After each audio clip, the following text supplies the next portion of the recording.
Road.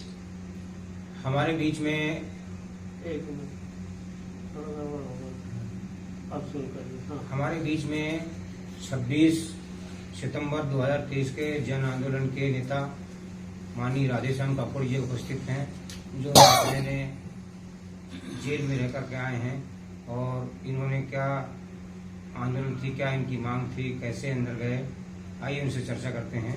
अपने भोपाल प्रवास पर हमसे एक मुलाकात में श्री राधेश्याम कापुर से बातचीत करते हैं। आइए।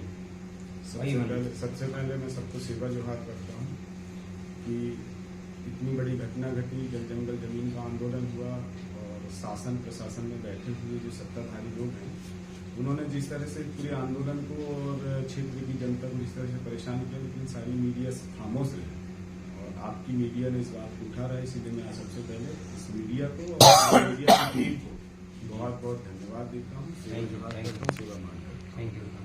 और वही बात जो आंदोलन था हमारा जल जंगल जमीन को लेके था और जो हमारे ट्राइबल क्षेत्र के लिए जो भारतीय संविधान के भाग 12 वित्त में जो है 275 की राशि है जो जनजाति क्षेत्र में के विकास के लिए उनको लगाना है, जिसका राशि जो है केंद्र सरकार और राज्य सरकार जो है उसका आवंटन करती है और जो कभी उस राशि को दूसरे मदों में खर्चा नहीं किया जाता।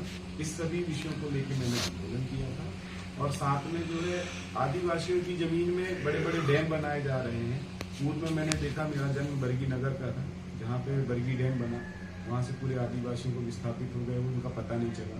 ओमकारेश्वर डैम बना, वहाँ पे भी आदिवासियों को। अच्छा सर, ये बताइए भोपाल जो डैम बन रहा है कितने क्षेत्रफल में बन रहा, कितने गांव प्रभावित हो रहे, कितनी पब्लिक प्रभावित हो रही? जी, तो जो भोपाल परियोजना को लेके जो मैंने आंदोलन किया था, भोपाल जिला उमरिया भोपाल जो कटनी और उमरिया जिले के बीच में है, तो कितने एकड़ वो तकरीबन जो है 8-8.5 हजार हेक्टेयर जमीन, 82-85 हजार हेक्टेयर जमीन में वो परियोजना बननी है, जिसपे 14 पंचायत को उन्होंने लिस्टेड किया, लेकिन उसके साथ में जो है 114 गांव डूब में आए। और वहां के लोगों से जब मैंने चर्चा किया, उनसे मुलाकात किया, तो वहां पे जो ग्राम सभा की जो अनुमति लेती है 80 और 20% का जो रेशो रहता है, ग्राम सभा की जब अनुमति दी जाती है तो 80% लोगों की सहमति होनी चाहिए और उनके आधार पे जो है उस विस्थापन की जो नियमावली है, विस्थापन की जो राशि है, वो उस पर सब चर्चाएं होती, ग्राम सभा की अनुमति लेनी पड़ती। तो इस परियोजना में उनकी कोई अनुमति नहीं है। जब मैं उनसे मुलाकात किया तो उनसे जब मैंने चर्चा किया तो उन्होंने बताया, सर हमको कोई जानकारी नहीं और हमारे क्षेत्र में जो है परियोजना बन रही, हमारी जो कृषि युक्त जमीन थी सारी डूब जाएगी, तो हम कहाँ जाएंगे। तो मैंने इस बात को मैंने बोला कि डैम ही बनाना है, यदि कृषि को सिंचित करना है, उनका टारगेट था कि 85 हजार हेक्टेयर जमीन को सिंचित करना। तो मैंने बोला यहाँ पे तुम 8-8.5 हजार हेक्टेयर जमीन को डुबा रहे हो, 85 हजार हेक्टेयर को सिंचित कर रहे हो, यहाँ के किसानों को बेदखल कर रहे हो, तो आप कटनी को डुबा दो, कटनी शहर को डुबा दो। जितने भी घर में बने हुए हैं उनको हमारे किसान जो है 1 एकड़ जमीन देके आप पुनः बिल्डिंग बनवा दो। मैंने इस तरह से मैंने अपनी बात, किसानों को मुआवजा के लिए सर कुछ नहीं मिला? नहीं, अभी कोई मुआवजा नहीं मिला है। जो राशि उन्होंने तय की है, विस्थापन के लिए जगह तय नहीं की गई, अभी कुछ भी तय नहीं की गई है। जो विस्थापन अधिनियम 2013 की धारा 4 उसका पूरा उल्लंघन किया गया है। इसीलिए मैंने जो है इस आंदोलन को 3 चरणों में मैंने आंदोलन रखा था। पहला चरण था मेरा 25 अगस्त का, दूसरा चरण था मेरा 13 सितंबर का, तीसरा चरण था उमरिया का। तो पहले 26 तारीख, हाँ, पहला चरण जो था मेरा 25 अगस्त का था, जो मानपुर विकास खंड क्षेत्र में था। पूरे आदिवासी वहां पे जो है जो Bandhavgarh national park, Bandhavgarh national park में 132 गांव को विस्थापित किया जा रहा था। तो वो भी उस मेरे जो आंदोलन में वो सभी लोग शामिल थे और वहाँ पे लगातार जो है हाँ अभी रुका नहीं पड़ा है। 12-13 गांव विस्थापित हो चुके हैं और इसके साथ साथ में जो है वहाँ पे बाघों का बहुत हमला है। गांव में मैं गया हूँ, जहाँ पे मीना सिंह जी भी जो है आई थी, वहाँ मेरी चर्चा हुई, लेकिन मीना सिंह जी के द्वारा वहाँ पे कोई काम नहीं किया। कोई बात नहीं, मैं लेकिन चलता है, सत्ता में बैठे हैं तो सत्ता में बैठे हुए लोग जनता की सेवा नहीं करेंगे तो हमको ही निकल के आके जो है जनता की सेवा को करना पड़ेगा। और उस पर जो है बाघों से हमला हुआ, 5-6 लोग वहाँ मारे गए। मैं वहाँ पे खड़ा था, सारी चीजें चर्चाएं हुई, मैंने बात भी रखा और वहाँ पे मुआवजा क्या देते, कुछ भी नहीं। जब बाघ को यदि हम मारते हैं तो 1 करोड़ रुपए का हमारे ऊपर फाइन लगाया जाता है, लेकिन जब वही बाघ यदि हमारे क्षेत्र में घुस के हमारे आदिवासियों को मारता है तो आप पे क्या आरोप लगाया गया था? क्या मांग किया आपकी? मांग मेरी यही थी कि भाई यदि कोई जानवर मरता है तो कम से कम उसको 25 से 50 हजार रुपए का मुआवजा दिया जाए। यदि कोई व्यक्ति मरता है तो 20 से 25 लाख रुपए का उसको मुआवजा दे और उसके परिवार के एक सदस्य को नौकरी दे दी जाए।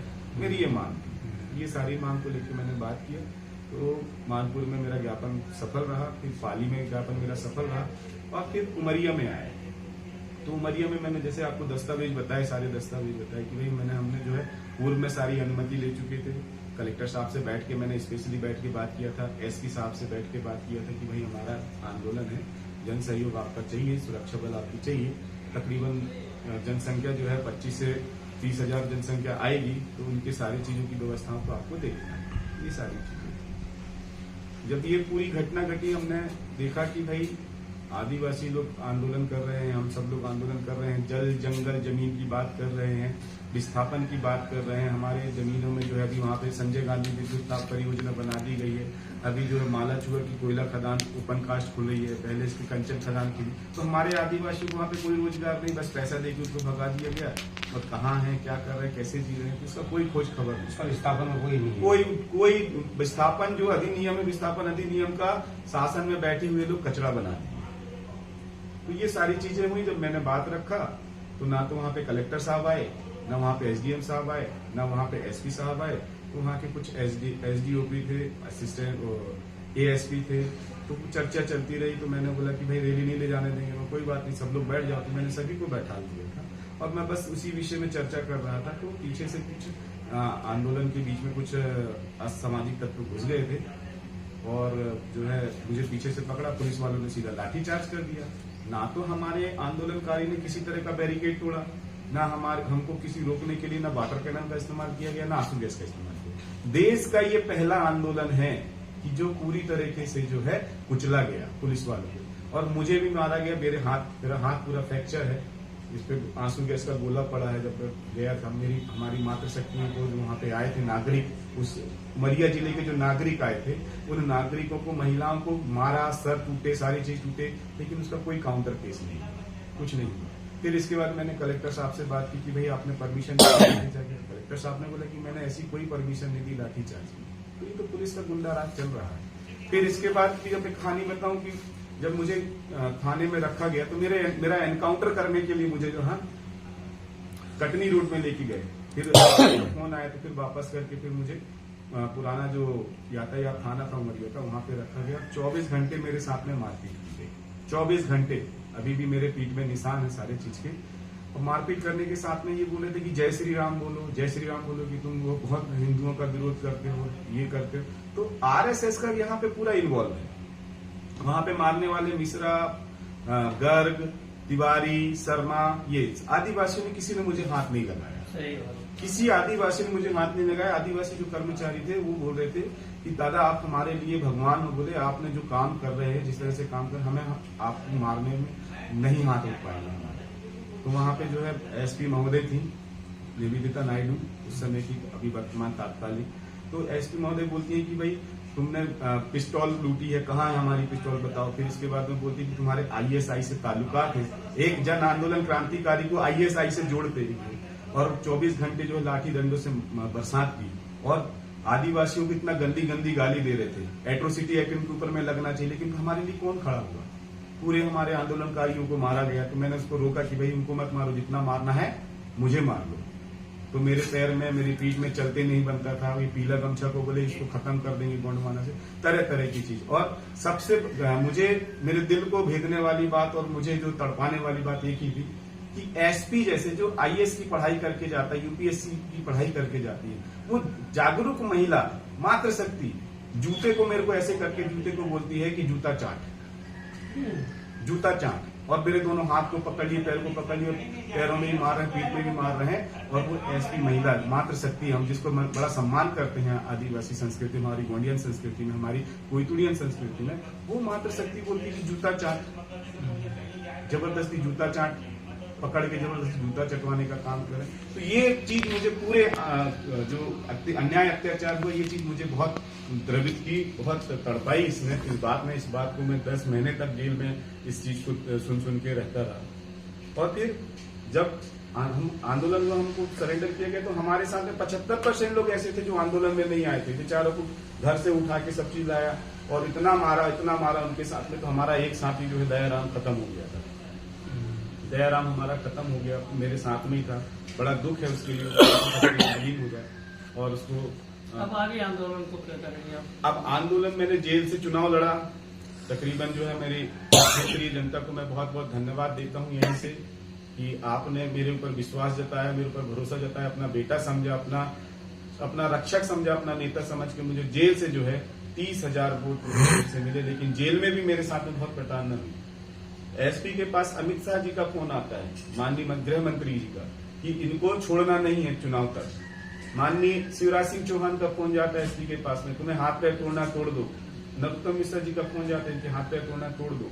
लेकिन ये विधानसभा चुनाव में बाहर नहीं होनी चाहिए। तो मैं पूछना चाहता हूँ कि लोकतंत्र है, लोकतंत्र में इस तरह से जो है आदिवासी नेता जो सच्ची बात कर रहा है, जो अच्छे संघर्ष के लिए लड़ रहा है, उसके साथ में तुम इस तरह से जो है प्रताड़ना कर रहे हो, तो कैसे बनेगा?